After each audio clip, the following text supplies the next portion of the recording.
हाँ भाई, शुरू किया जाए। तो लाइव प्रोसेस में हमने कहाँ तक बता दिया था। गार्ड सेल की स्ट्रक्चर, स्टोमेटा की स्ट्रक्चर तक मैंने बता दिया था। मैंने बताया था कि डाइकाट जो प्लांट होते हैं उनकी लोअर एपिडर्मिस पर स्टोमेटा पाए जाते हैं, और मोनोकाट प्लांट जो होते हैं उनके दोनों सरफेस पर स्टोमेटा पाए जाते हैं। डाइकाट प्लांटों में स्टोमेटा जो होते हैं वो किडनी शेप्ड गार्ड सेल के द्वारा बाउंडेड होते हैं, और मोनोकाट में stomata dumbbell shaped guard cell के द्वारा बाउंडेड होते हैं। ये बात हमने नहीं बताई थी। तो मोनोकाट में जो गार्ड सेल्स होती है कैसी होती हैं, डंबल शेप्ड होती हैं, और डाइकाट प्लांट जो होते हैं उनमें गार्ड सेल कैसी होती हैं, किडनी शेप्ड होती हैं। अब देखा जाए क्या होता है। मैंने गार्ड सेल में बताया था कि इसमें क्लोरोप्लास्ट पाए जाते हैं, इसलिए ये हरे कलर की होती है। अब देखा जाए प्लांट फोटोसिंथेसिस कैसे करते हैं। अगर जो फोटोसिंथेसिस की हम बात करते हैं तो दो फोटो सिस्टम होते हैं। देखिए, मैंने पहले बताया फोटोसिंथेसिस में दो रिएक्शन होती हैं, एक लाइट रिएक्शन होती है और दूसरी डार्क रिएक्शन होती है। तो फोटोसिंथेसिस में एक मैंने बताया लाइट रिएक्शन है, ये मान लेते हैं लाइट।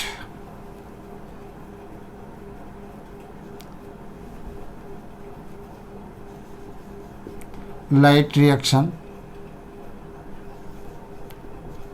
और दूसरी कौन सी है, dark reaction.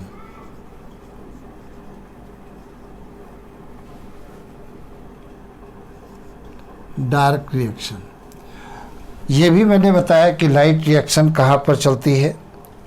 Light reaction chloroplast के ग्रेनम में चलती है, और डार्क रिएक्शन कहाँ पर चलती है, स्ट्रोमा में चलती है।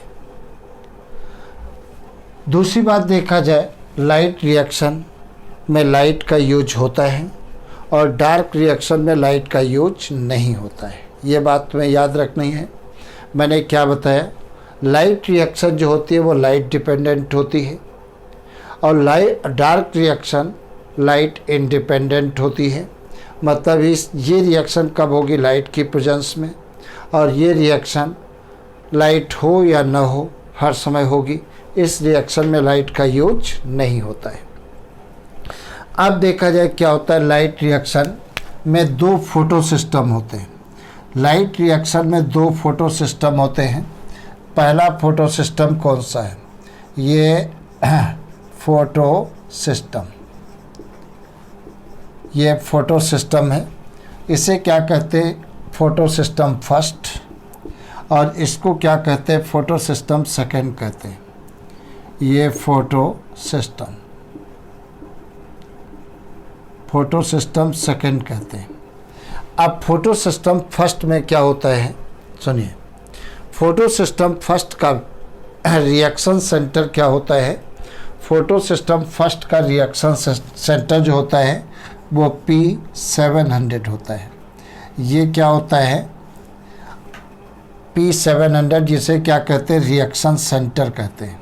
तो ये है रिएक्शन सेंटर कहलाता है। और ये क्या होता है, इसका रिएक्शन सेंटर क्या होता है, P680 होता है इसका। ये रिएक्शन सेंटर है, ये रिएक्शन सेंटर है। रिएक्शन सेंटर पे फोटो सिस्टम फर्स्ट का क्या है, 680 है, और फोटो सिस्टम फर्स्ट का है क्या है, 700 है। अब इसमें क्या होता है, दोनों में लाइट का यूज होता है। अब देखा जाए इसमें क्या होता है, इसमें दो चीज़ें बनती हैं फोटो सिस्टम फर्स्ट में। कौन कौन सी बनती है, NADPH बनता है, NADPH बनता है, और प्लस क्या बनता है, ATP बनता है। क्या बनता है, ATP बनता है, ATP बनता है। अब देखा जाए NADH कितने बनते हैं, इसमें NADH कितने बनते हैं, NADH 1 बनता है, और ATP कितने बनते हैं, 2। ये किस में बनते हैं, फोटो सिस्टम फर्स्ट में। अब इसमें देखा जाए फोटो सिस्टम सेकेंड में, तो इसमें क्या होता है, केवल एक एटीपी बनता है, ये एटीपी एक बनता है। एटीपी का पूरा नाम क्या है, adenosine diphosphate, adenosine triphosphate. ATP का पूरा नाम क्या है, एडिनोसिन ट्राइफॉस्फेट कहते हैं। और एनएडीपी का पूरा नाम क्या है, nicotinamide adenine dinucleotide phosphate. NADP का पूरा नाम क्या है, निकोटिनामाइड एडिनिन डाइन्यूक्लियोटाइड फास्फेट इसे कहते हैं। इसी को क्या कहते हैं, एसेसरी पावर भी कहते हैं। मतलब ये हाई रिच एनर्जी कंपाउंड होते हैं, इनमें एनर्जी बहुत ज़्यादा होती है। और देखा जाए क्या होता है, और इसी में क्या होता है, वाटर की फोटोलिसिस होती है। ये वाटर की फोटोलिसिस, जैसे यहाँ पर वाटर है, ये वाटर की फोटोलिसिस होगी तो क्या बनता है, 4H+ आयन बनते हैं। और प्लस क्या बनता है, O2 बनता है। और प्लस क्या बनता है, 4 इलेक्ट्रॉन बनते हैं, 4 इलेक्ट्रॉन बनते हैं। इसका मतलब फोटोलिसिस ऑफ वाटर किस में होता है, फोटो सिस्टम फर्स्ट में होता है। और जब वाटर की फोटोलिसिस होती है तब ऑक्सीजन बाहर निकलती है। तो कभी भी तुमसे क्वेश्चन पूछा जाए कि फोटोसिंथेसिस में ऑक्सीजन कहाँ से निकलती है, तो आपका आंसर होगा वाटर से निकलती है, CO2 से नहीं निकलती। ये बात तुम्हें ध्यान रखना है। तो यहाँ पर ऑक्सीजन फोटो सिस्टम सेकेंड में बनती है, यहाँ पर वाटर की क्या होती है, फोटोलिसिस होती है। और फोटोलिसिस किसके प्रेजेंस में होगी, लाइट की प्रेजेंस में, ये लाइट होगी। और मैग्नीज आयन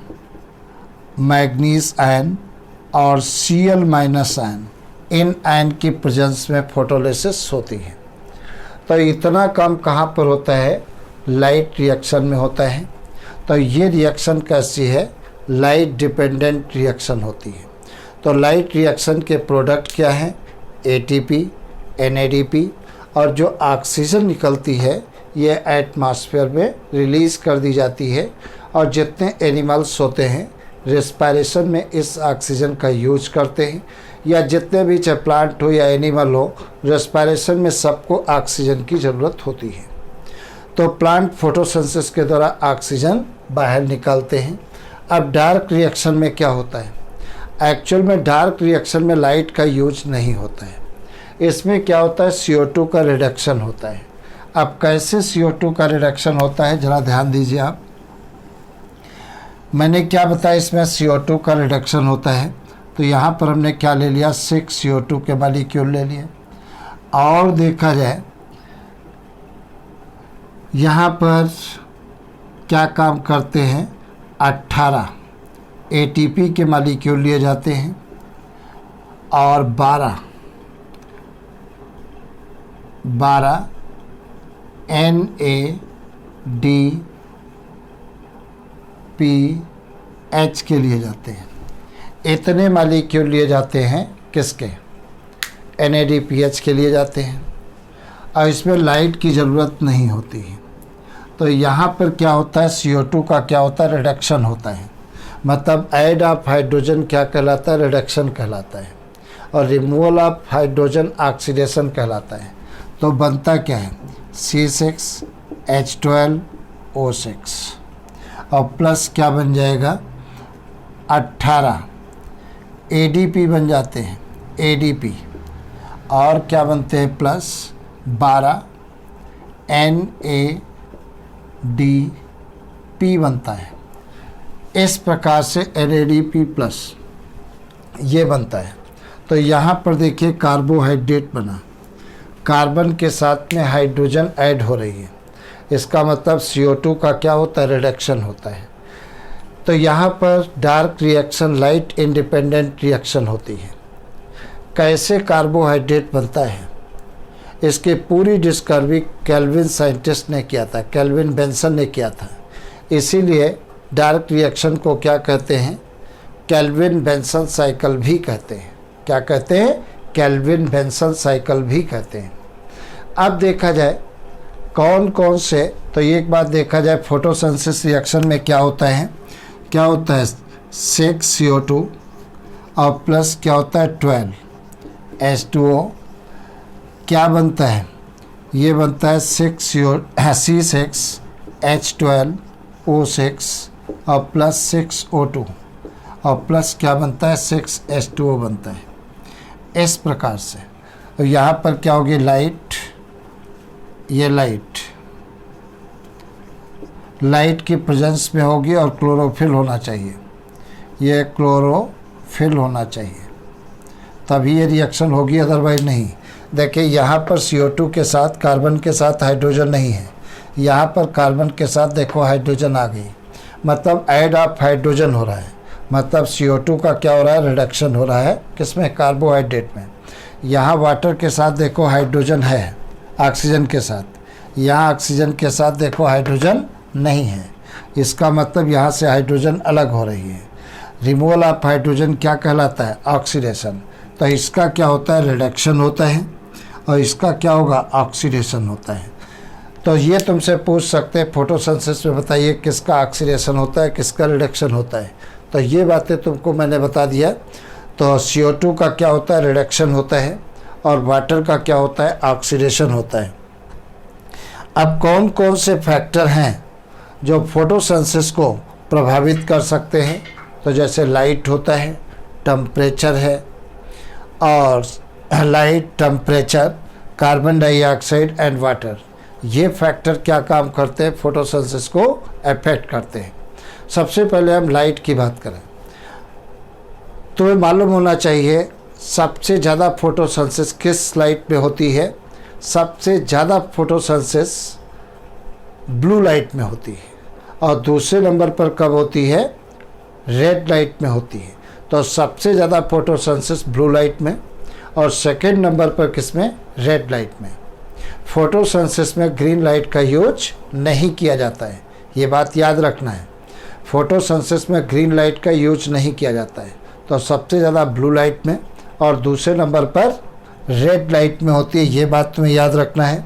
अगर हम टेम्परेचर की बात करें, फेवरेबल टेम्परेचर कितना होता है, लगभग 20 से 25 डिग्री सेंटीग्रेड फोटोसिंथेसिस के लिए अच्छा टेम्परेचर होता है।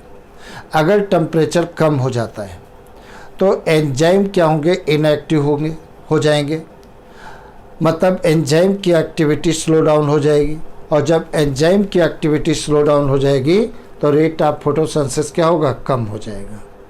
और अगर टेम्परेचर 40 के ऊपर पहुंच जाता है तो एंजाइम क्या होंगे, डिस्ट्रॉय हो जाएंगे, और जब एंजाइम नष्ट हो जाएंगे तब फोटोसिंथेसिस कम हो जाएगी। तो टेम्परेचर 0 से जैसे जैसे ऊपर बढ़ाओगे तो रेट ऑफ फोटोसिंथेसिस एक लिमिट तक तो बढ़ेगी, उसके बाद अगर टेम्परेचर बढ़ाओगे तो रेट ऑफ फोटोसिंथेसिस फिर से स्लो डाउन होने लगेगी। नेक्स्ट मैंने क्या बताया, कार्बन डाइऑक्साइड। एटमॉस्फेयर में तुम्हें याद रखना है CO2 की कंसंट्रेशन कितनी होती है, 0.03% होती है बाय वॉल्यूम, ये बात याद रखना। और ऑक्सीजन की परसेंटेज कितनी होती है, ये होती है 20.08%, मतलब नियर अबाउट 21% होती है। और नाइट्रोजन की कितनी होती है, 78% ये पाई जाती है। तो CO2 की भी कंसंट्रेशन अगर माइन्यूट क्वांटिटी एक लिमिट तक अगर बढ़ाओगे तो रेट ऑफ फोटोसिंथेसिस बढ़ेगी, लेकिन उसके बाद अगर जो अपन बढ़ाएंगे तो CO2 की कंसंट्रेशन तो रेट ऑफ फोटोसिंथेसिस फिर घटने लगेगी। अगली बात देखा जाए फैक्टर कौन सा, वाटर। जितना भी, अच्छा एक बात और बता दें, प्लांट सॉइल से वाटर को एब्जॉर्ब करते हैं, और किस वाटर को यूज करते हैं, कैपिलरी वाटर का यूज करते हैं।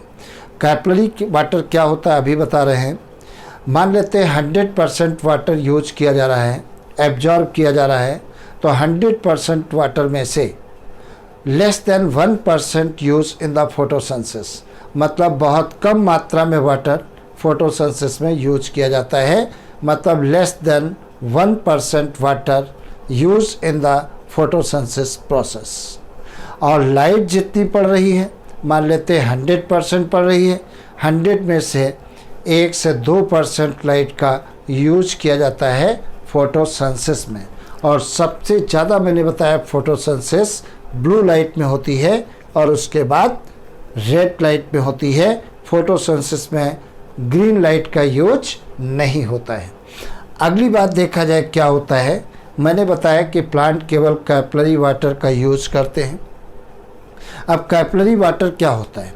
देखिए, वाटर का मेन सोर्स क्या है? रेन है, बरसात है। बरसात के द्वारा ही पानी आता है।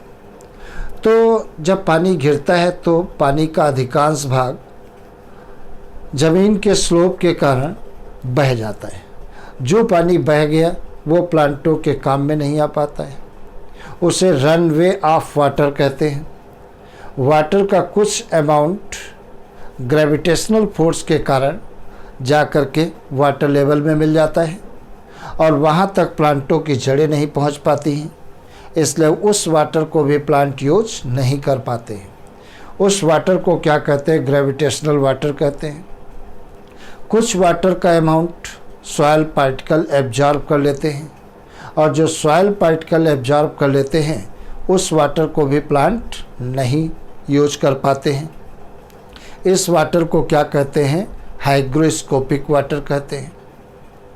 और वाटर के कुछ अमाउंट को सॉइल के अंदर जो केमिकल्स पाए जाते हैं उनके साथ में जाकर के अटैच हो जाता है।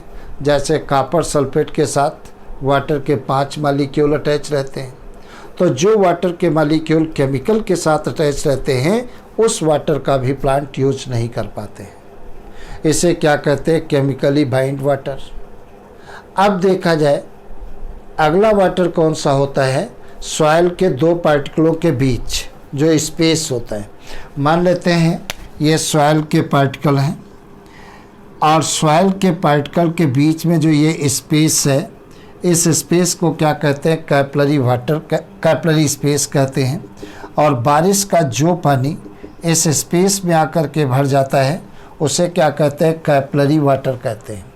इसी कैपिलरी वाटर का प्लांट यूज करते हैं अपनी एक्टिविटीज़ को फुलफिल करने के लिए। तो अगर तुमसे पूछा जाए प्लांट किस टाइप के वाटर का यूज करते हैं या एब्जॉर्ब करते हैं, तो प्लांट केवल कैपिलरी वाटर का एब्जॉर्प्शन करते हैं। और कैपिलरी वाटर क्या होता है? सॉइल के 2 पार्टिकल के बीच जो स्पेस होता है उसे कैपिलरी स्पेस कहते हैं। और इस स्पेस में वाटर का जो अमाउंट आकर के भर जाता है उस वाटर को क्या कहते हैं? कैपिलरी वाटर कहते हैं। तो प्लांट रूट के द्वारा कैपिलरी वाटर का यूज करते हैं, एब्जॉर्ब करते हैं। और तुम्हें मालूम है प्लांट बॉडी के अंदर जाइलम और फ्लोएम पाए जाते हैं। दोनों को एक साथ क्या कहते हैं? वैस्कुलर बंडल कहते हैं। जाइलम क्या काम करते हैं? ज़मीन से वाटर और मिनरल जो एब्जॉर्ब किए जाते हैं जाइलम जड़ों से प्लांट के डिफरेंट पार्टों तक पहुंचाते हैं। और फ्लोएम क्या काम करते हैं? लीफ के अंदर जो भोजन बनता है उस भोजन को पत्तियों से रूट तक पहुंचाने का काम फ्लोएम करता है। तो आज चर्चा इतनी। Best of luck. आगे फिर अगली क्लास में पढ़ाएंगे। ओके।